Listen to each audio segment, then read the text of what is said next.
Ramadan menjadi bulan penuh berkah tersendiri bagi para pengrajin cincau hitam. Hal ini lantaran di bulan Ramadan permintaan akan cincau hitam meningkat drastis dari hari biasanya. Tingginya permintaan cincau membuat sejumlah pengrajin cincau di Lubuk Linggau kebanjiran orderan. Jika di hari biasa hanya mampu memproduksi 100 baskom per harinya, namun saat bulan puasa seperti sekarang ini produksi meningkat drastis hingga lebih dari 1000 baskom.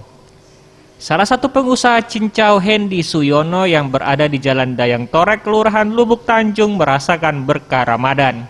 Untuk harga yang ditawarkan sangatlah terjangkau, yakni per baskom cincau hanya Rp15.000 saja dan untuk ukuran per kaleng biskuit besar seharga Rp50.000. Proses pembuatan cincau hitam dibutuhkan waktu lebih kurang 3 hingga 5 jam. Pengelolaan cincau masih secara manual, mulai dari perendaman daun cincau, direbus hingga disaring untuk selanjutnya dimasukkan ke dalam loyang atau baskom.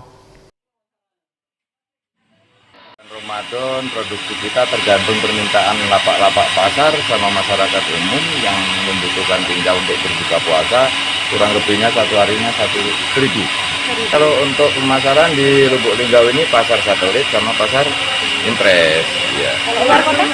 Luar Linggau, ada yang minta dari Morabungo, dari Corop, dari Kepayang. Berkah Ramadan. Mudah-mudahan pemasak cincau semuanya seluruh Indonesia berkah.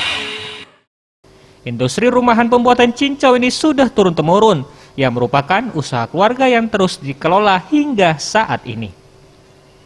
Tim Liputan Sriwijaya TV.